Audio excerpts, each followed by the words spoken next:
नहीं आ रहा है। तो विभेदित का अर्थ होता है डिफरेंशिएटेड, यानी विभिन्न तरीके की पाठ योजना कैसे बनाना है उससे संबंधित इसमें बात की गई है।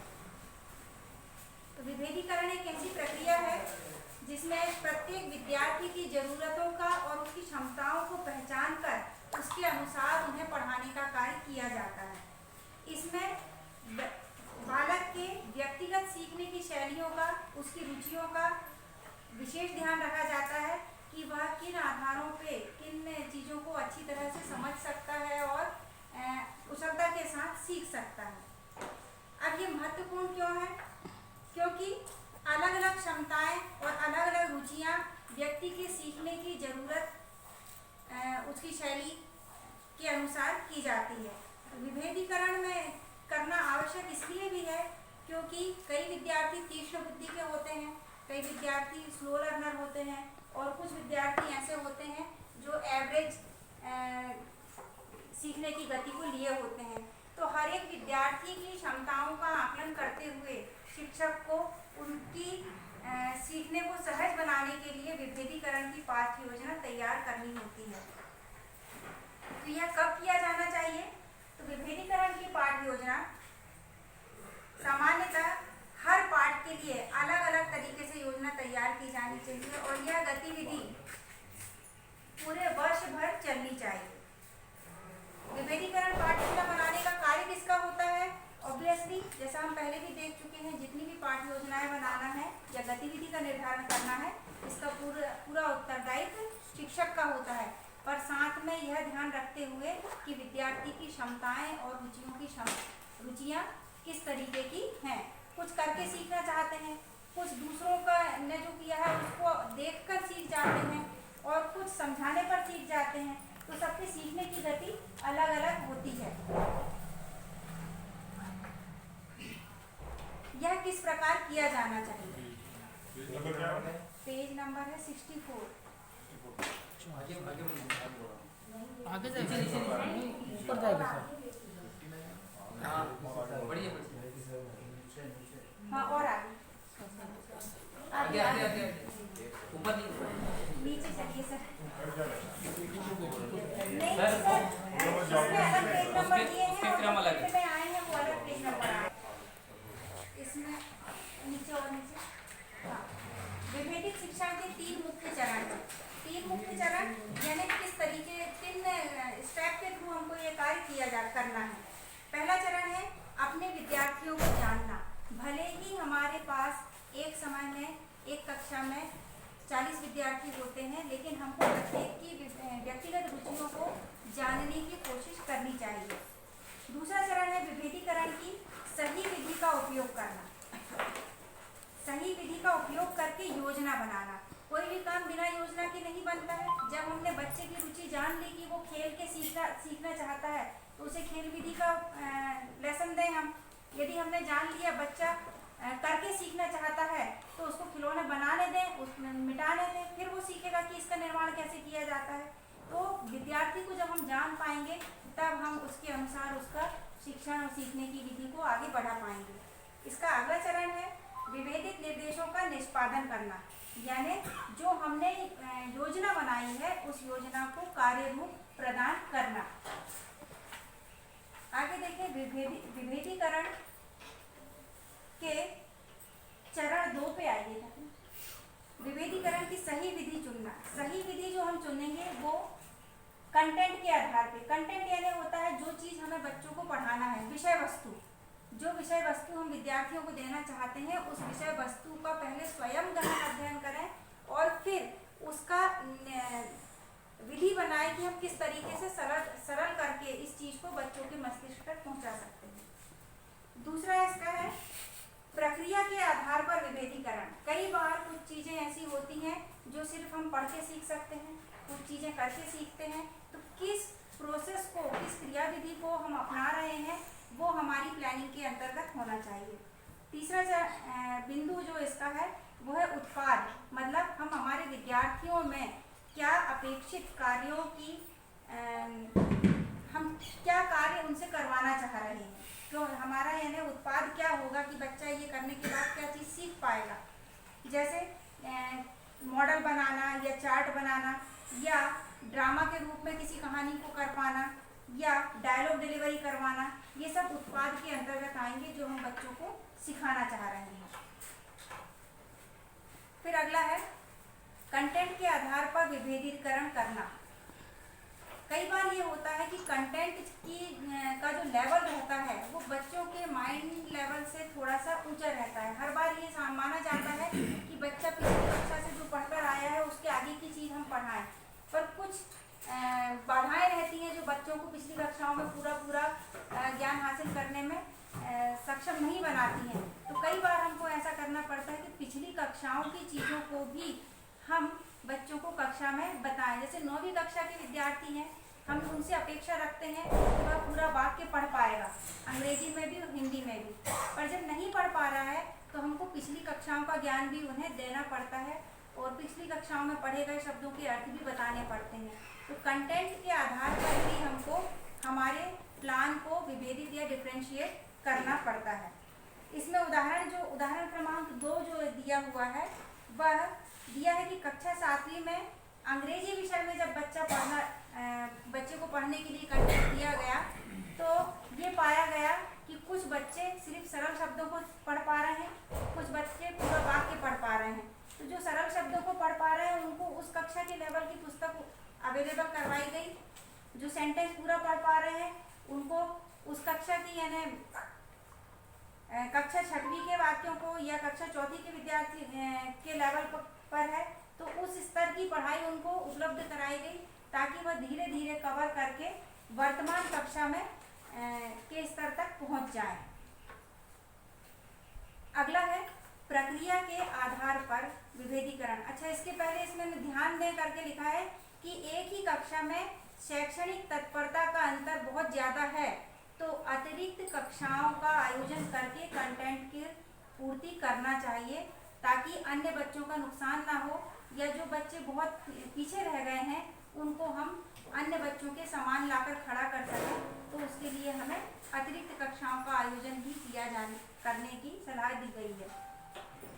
प्रक्रिया के आधार पर विभेदीकरण में हमें बार बार यह देखते रहना चाहिए कि हम जो गतिविधि करवा रहे हैं क्या वह गतिविधि हमारे विद्यार्थियों को समझने के लिए पर्याप्त है, मतलब वो जो हम बताना चाह रहे हैं उस लेवल को वो प्राप्त कर पा रहे हैं कि नहीं।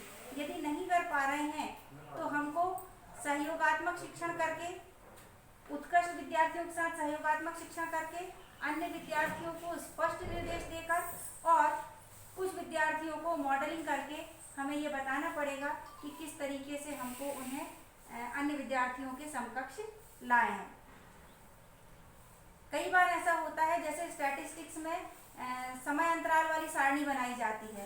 तो जब मैं पढ़ती थी तो हमारे सर ने हमको बताया था कि जो अंतराल की श्रेणी है वो 5, 10, 5 से 10, 1 से 5, 5 से 10, 10 से 15, 15 से 20। अब जब टेस्ट हुआ, टेस्ट में जो समय अंतराल सारणी आई वो 2-2 की अंतर वाली आई। हमें यानी जितने भी सवाल करवाए गए थे ब्लैक बोर्ड पे वो सारे के सारे 5 के अंतराल वाली श्रेणी करवाए गए थे। तो हम ये समझ ही नहीं पाए कि दूसरे अंतराल की भी श्रेणी बन सकती है। जब पूरे यानी उस टेस्ट में 5 नंबर पूरे गायब हो गए हमारे, बाद में पूछा फिर से कि सर हमारा तो सही था, हमने 5-5 का जैसा आपने बताया था वैसे ही किया है। तो फिर बात ये आई कि नहीं बेटा, 2-2 का अंतराल भी हो सकता है, 1-1 का भी हो सकता है, 3-3 का भी, वो आवश्यकता के अनुसार हम परिवर्तित कर सकते हैं। तो ये चीज़ें क्या है, हम एक मानक को मान के जो सरल होता है उसको बता देते हैं, पर कई बार विद्यार्थी उस चीज़ को पकड़ नहीं पाते कि यहाँ पर जो प्रक्रिया है उसमें थोड़ा ना थोड़ा हम ढिलाई करके अंकों में परिवर्तन कर सकते हैं, समान अंतराल की चीज़ों को कर सकते हैं या समान अंकों से गुणा करके भिन्न में परिवर्तन ला सकते हैं। तो ये सब चीज़ें एक तरह की ही प्रश्न यदि हम करवाते हैं तो बच्चे उसमें दक्ष हो जाते हैं, उसका हल्का सा वेरिएशन रहता है तो वहाँ पे गड़बड़ा जाते हैं। तो प्रक्रिया के संबंध में जब हम आई डू का काम करते हैं तो वो सभी के लिए समान रहता है। जब हम वी डू का काम करते हैं तो वी डू के काम में जब छोटे छोटे ग्रुप बनाते हैं तो कक्षा का संचालन शिक्षक को बहुत ध्यान से करना पड़ता है कि एक एक विद्यार्थी के ऊपर उसकी नज़र हो और सहयोगात्मक तरीके से वह अपना गाइडेंस दे सके।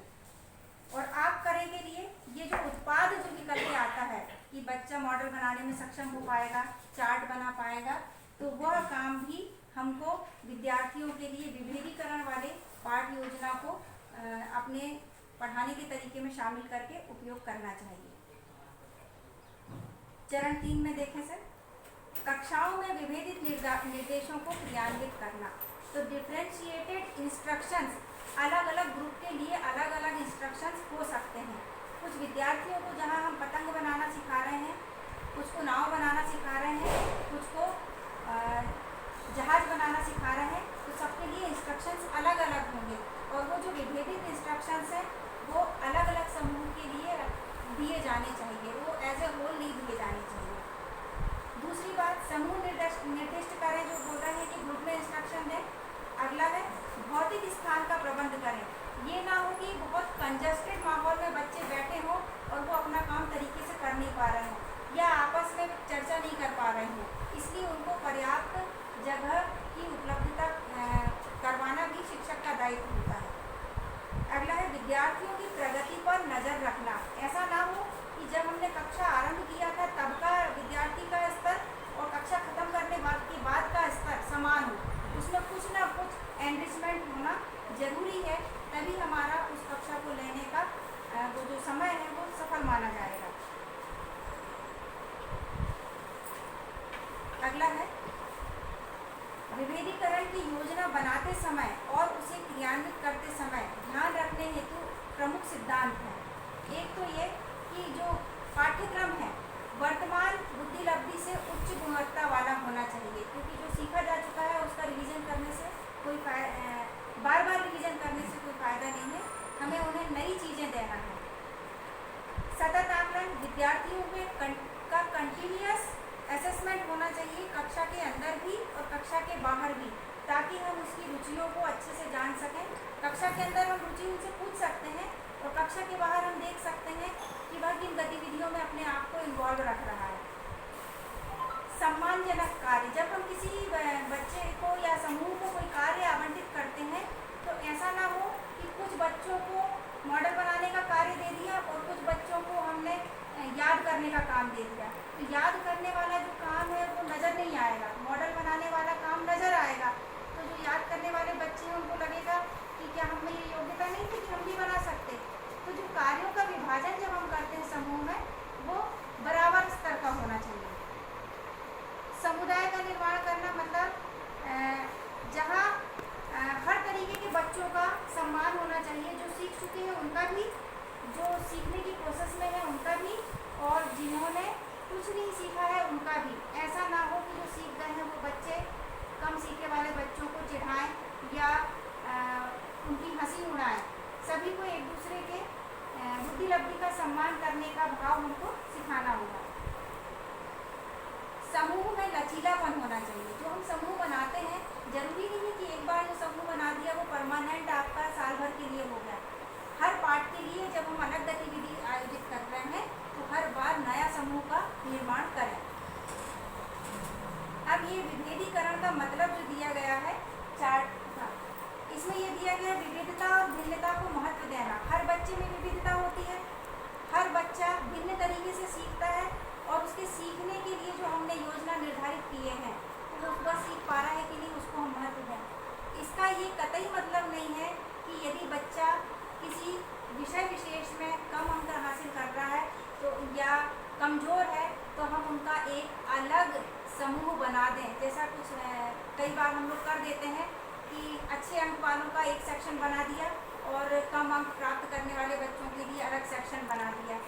ऐसे में बच्चे जब ये समझ लेते हैं, बच्चे हमारे ग्रोइंग एज के हैं, उनके दिमाग में जब ये बात आती है कि हम कमज़ोर बच्चों का एक साथ ग्रुप बना दिया है तो कई बार हीन भावना भी आती है और कुछ बच्चे डिप्रेशन में भी चले जाते हैं। तो उनकी वैयक्तिक भिन्नता को स्वीकार करते हुए जैसा ग्रुप बना है जहाँ वो अन्य बच्चों के साथ, विभिन्न स्तर के बच्चों के साथ पढ़ रहे हैं, उसी को हम छोटे छोटे समूह में करके उसी कक्षा में आगे बढ़ाने के लिए प्रयास करें। जो भी हम सिखा रहे हैं बच्चों को वो विद्यार्थी केंद्रित हो, यानी शिक्षक के पास तो बहुत नॉलेज है विद्यार्थी की तुलना में, बहुत ज्ञान है, हम एक बार में लेकिन पूरा का पूरा बाल्टी उनके ऊपर नहीं उड़ेल सकते। हमें उनकी जो सीखने की स्पीड है उसको ध्यान में रखते हुए ही उन तक ज्ञान या अधिगम की चीज़ें उन तक पहुँचा रही है। जो भी हम हमारा डिज़ाइन कर रहे हैं लेसन प्लान, वो ये इस तरीके से डिज़ाइन करें कि जो विद्यार्थी जितने भी हैं, प्रत्येक स्तर के, तीव्र बुद्धि वाले, धीमे सीखने वाले, प्रतिभाशाली या कम सीखने वाले, उन सब तक कुछ ना कुछ अवश्य पहुँचे। तो शिक्षण का जो मूल उद्देश्य हमारा यहाँ पर होता है कि गुणवत्तापूर्ण शिक्षा विद्यार्थी तक पहुँचे, साथ ही कंटेंट और विद्यार्थी की ज़रूरत के आधार पर छोटे समूह, बड़े समूह और पीयर लर्निंग का उपयोग करते हुए हम उन्हें व्यवस्थित तरीके से वो सारी चीज़ें उन तक पहुँचाएँ जो विषय वस्तु, जो पाठ्यक्रम हमको दिया गया है। यहाँ मेरी बात समाप्त होती है। बहुत बहुत धन्यवाद।